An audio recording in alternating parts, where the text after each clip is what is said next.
name's Annette, and you might know me on social media as Nettersplays. Well, today I'm going to talk to you about Mr. Cabbagehead's garden game. Now, this game is about, well, of course, Mr. Cabbagehead. So, Mr. Cabbagehead is a character that pretty much likes to plant vegetables in his garden because he wants to eventually win the blue ribbon in his garden club contest. The only problem is that his pesky neighbors annoy the hell out of him. So he needs to go on vacation every now and then. Another problem is that every time he goes on vacation, well, his pesky neighbors, of course, get into his garden and kind of help themselves to his vegetables. So his main objective in this little game is to pretty much see if he can survive his pesky neighbors from picking his lovely vegetables and also present a glorious vegetable garden for the garden club. So let me show you how to play this solo game by Todd Sanders. It takes about 15 to 20 minutes and it only is a deck of cards and a couple of tokens. And then at the end of the video, I'll give you my final thoughts. Let me show you how to set up the game here. So you'll have the 4 pesky neighbors set up. You'll have a beehive with 3 bee tokens, and you can see them here. So you put 3 of them there. You keep 3 of them to yourself. And then you have this Endora Brassica. She's the judge for the garden, and you just keep her aside. What you're going to do is you're going to have a whole bunch of vegetable cards here. And what you'll do is you'll shuffle them up, and then you have these home cards, 3 of them. You're going to shuffle these cards up and just put 15 in each pile and then just put them together. So let me go ahead and do that.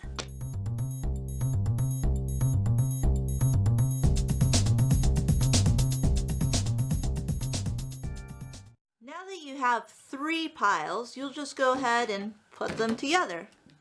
And you're all set and ready to go.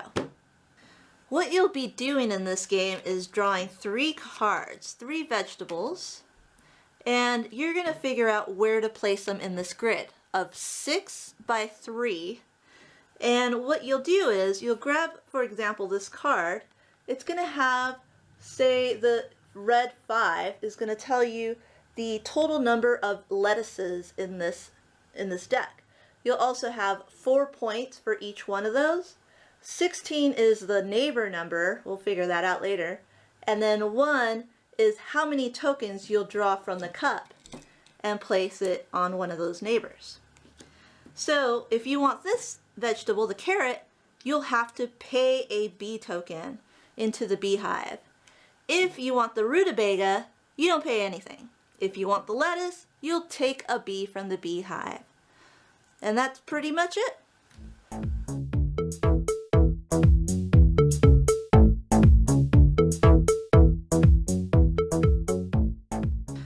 Okay, let me take you through a phase in this game. So for example, I want this carrot, so I'll plot it in my garden. You're going to have to make sure once you plot a vegetable in your garden, you can't take it out. There is a way, but I'll tell you that later. So I'll leave it there, and I have to pay a bee token. So I'll put in the beehive, and out of these 2 cards, I look at this black number and see which one's the highest, which is the rutabaga. The rutabaga is going to then tell me to take 2 tokens out of the cup. So I'll take 2 tokens out and see what they are. And then I'll place one on the Lord Carrot Body and the Mayor of the Onion Town. And that's it. And then I'll go through the next phase. Through the next set of cards. Well, I'm going to take that carrot again. And I'm going to plot it right next to the other carrot. If you have certain sets of carrots next to each other, that's when you're going to score points. So then I'm going to go ahead and look at these 2. This radish has the highest value, and it's saying to take out 2 tokens.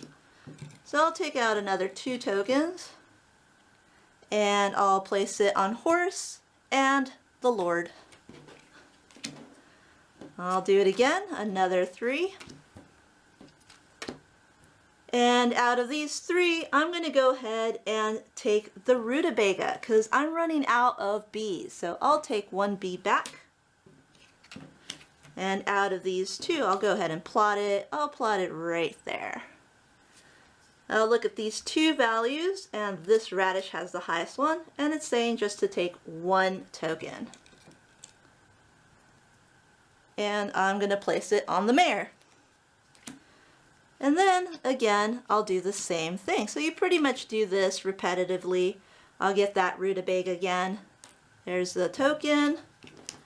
I'll look at these two numbers. This pumpkin's the most. Well, let me plant this first.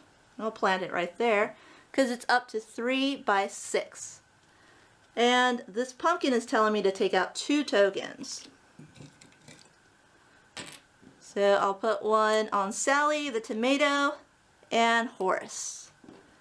And then I'll do the last 3 before the home comes up.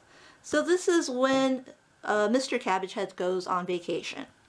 So I'm going to take a pepper because I haven't seen a pepper in a while. So I will pay my last bee and I'll plant my pepper way over here. And from these two, I'm going to see the turnip is going to tell me to take 2 tokens out. I'll place one right here on Horace and another on the mare.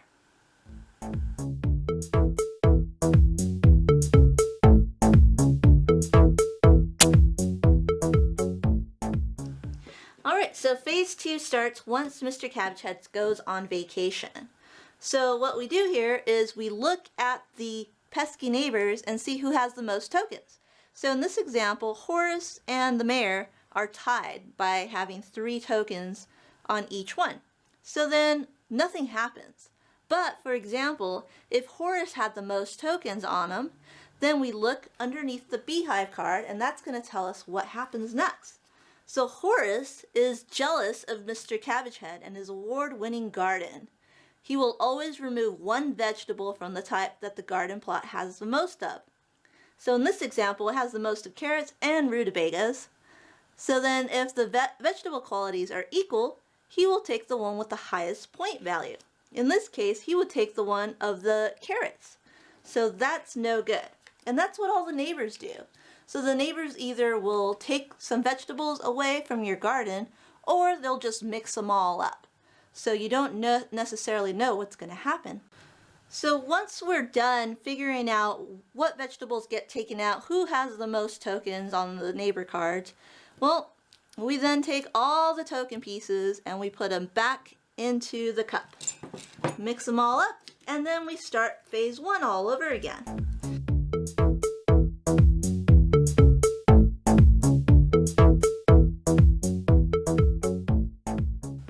Right, so phase 3 is pretty much the scoring phase. So this is when the president of the garden club, Eudora Brassica, she comes in and she kind of judges your garden. So you're going to score points based on how many sets are adjacent orthogonally to one another. For example, these carrots are all together, so you'll score points for that. Or you'll also score points for the beans and the peppers. But the pumpkin and the rutabaga aren't going to get anything because there's not more than one. So I forgot to explain that you can also, when you're plotting, you can also take a vegetable and put it under the president. She's going to see that you're taking her vegetables out of your garden, and she'll score you -2 points at the end of the game if she has any vegetables under her, which is not the case this time. So from here, you can see that we're going to score 3 of them, and their point value is 2, so 3 times 2 is 6. And then here there's 3 of them and their point value is 5, so that's 15.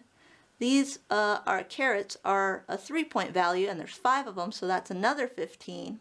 And these two get nothing. So 15, 36. So you get 36 points just from this garden. So besides the points that you'll get for your garden when she comes by, she's also going to score you some awards of merit that are right behind the card. So here you get additional points if, for example, you have a vegetable, say 4 rutabagas on each corner of the plot. Or if you have on the edges 3 of a kind and another 3 of a kind, you'll score more points. So there's a whole grid system here of what she'll score.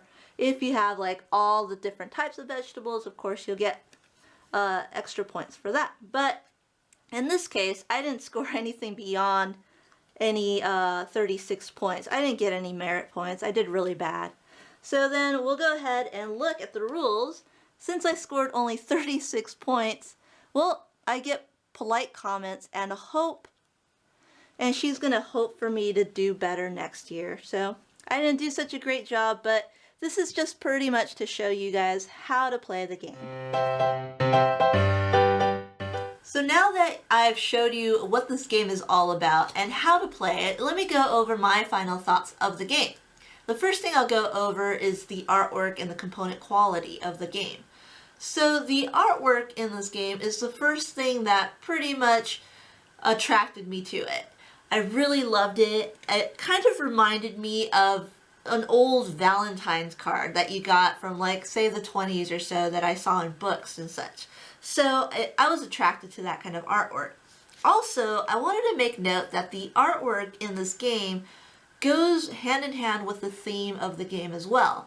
So it really helped out with the theme because of the pesky neighbors and how they look and how they're all like vegetables and such. It just really ties in to the thematic nature of the game. It makes it feel old and makes it feel like this guy, like, who wears a monocle and a top hat? You know, it makes it feel older. So I really enjoyed the artwork in it. The component quality, when you're getting these cards, I mean, they're really good, pretty good quality cards, as well as the tiles themselves. The tiles are pretty good quality too. So it's a really good standard game with a lot of great impressionable artwork. Another thing I wanted to talk to you about is the difficulty of learning this game. I wanted to mention that the rules themselves come on these two cards. They're double-sided. And what I really appreciate about this rule set right here is how there's these little images on these cards to kind of show you how it's supposed to look and how it's supposed to be set up, as well as some of the other cards. When you're scoring, it kind of shows you a little grid system here so you can kind of figure out like how it's supposed to look at the end of the game. Now, I really appreciated that because it makes it easy to learn when you're trying to figure this game out on your own. This game itself is not very difficult to understand and play, so something like this just makes it even easier to pick up and learn, and I really appreciated that. So my next question is, how much game do you get out of this small little deck of cards and tokens? Well, I found that I haven't gone tired of this game itself, simply because there's so much randomness in this game, but it's controlled enough by you to figure it out each time you play it. So the replayability, I think, is pretty high in this game.